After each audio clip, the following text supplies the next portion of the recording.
going on, Jack Sauce? Eric here, and we are on day 10. Day 10 of the 2024 Bitterpops Advent Calendar. Last row of the first box, man. Here we go. Let's get into there. Uh-oh. Hold on. Fighting.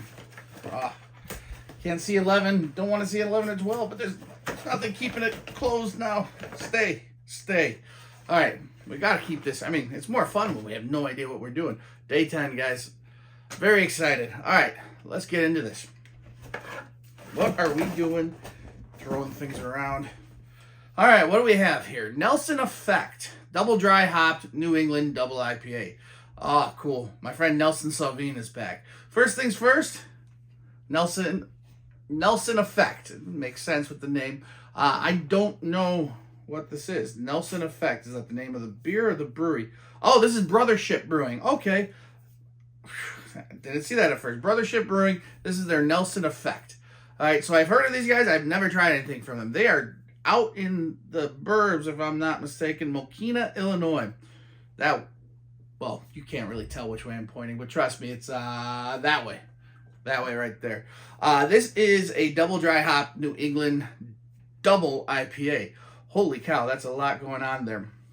So we've talked about double IPAs and dry hop. Double dry hop meaning they're doing twice the amount of the dry hops into the brewing process, and then a double IPA being similar to what we had before, an Imperial IPA, just being stronger, more alcohol, more hoppiness, and more malts and whatnot.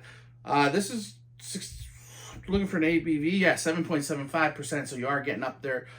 Closer to a true, like an Imperial IPA, pretty much 8%. What I'm very excited about is the Nelson Sauvin and Citra here. So this is just two, but the Nelson Sauvin. So we just talked about it. You know, I was crazy about it. Big fan of this hop now. And when at least in the last beer that we had, which is the hop that steals its name from Sauvignon Blanc. Wow. Was losing it there. But the hop that steals its name from Sauvignon Blanc, having very similar flavors, profiles. I got a lot of tropical fruit, minerality, and whatnot to it. It was super, super cool. Really brought a lot to the beer. Very cool can art here. Hazy's. We all know them. They've been around for a little bit now. They were insane just a few years ago. Really kind of got crazy in like the 2010 to 2012 range. And then as the teens so far went on, got crazier just a couple years ago. It kind of dialed down, and now they're not seeing them as much. They're still making them, and it's a great style. It started in New England, like 2004, the Heady Topper from The Alchemist. If you don't know it, they were the first ones to do it. The Alchemist, the beer was called Heady Topper. Really kind of introduced this, and it wasn't really a recognized sub-varietal or whatnot of IPA for a long time. And then when it was, I don't know the date, that's when the Alarmist, which we already had in this beer review with Le Jus, actually won a gold medal for it. And the first year that it was recognized in an official variety of beer and was used in contests and whatnot. What makes it hazy, though? That's what people always are wondering. There's a few things. The dry hopping is definitely going to help the unfiltering when you use dry hopping, but this style of brewing really kind of starts at the very beginning. They use low flocculating yeasts, or excuse me, yeasts. Flocculation is more or less when the yeast you're using, the proteins come out and they basically make a big gel ball and fall to the bottom. Makes it real easy to strain out. Low flocculation means that they're not going to bind together and they just kind of stay in there.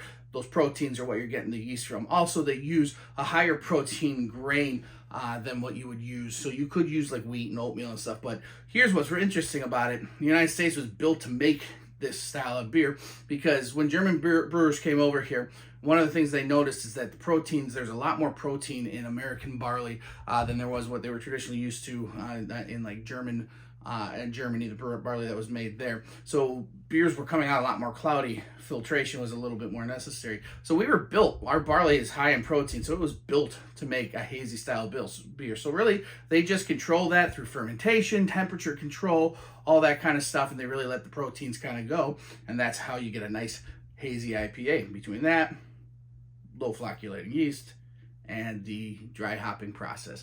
So dry hopping also, we've talked about it before, adding to the brewing process, adding it to the boil. adding the extra hop isn't adding bitterness, it's just adding flavor. And with all these funky hops that we've talked about too, the science and the art and whatnot, adding these to it are bringing out so many crazy flavors. That's where you're getting all these fruit flavors, all the tropical and the citrus fruits and all that kind of crazy stuff.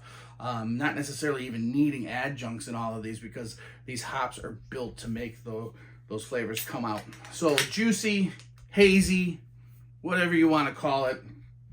Some of them are really good. A lot of them are really good. There are some bad ones. There have been some bad ones, especially when it was every brewery needed to make one. There was a lot of misses. But the guys that do it well, a lot of the guys in New England, of course, Alchemist.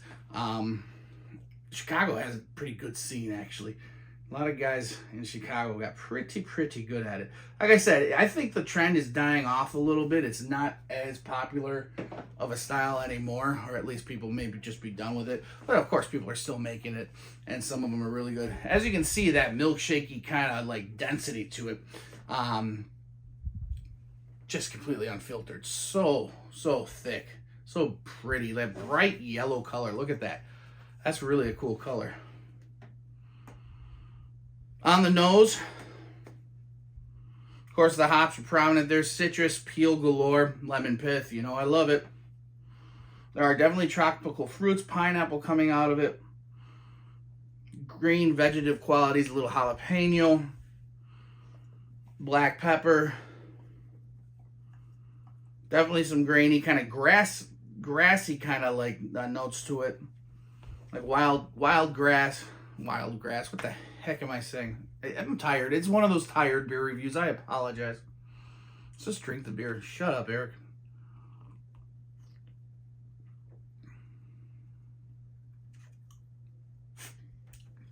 Wow. That is a heavy beer. There's a lot of protein. This is a heavy mouthfeel to the beer.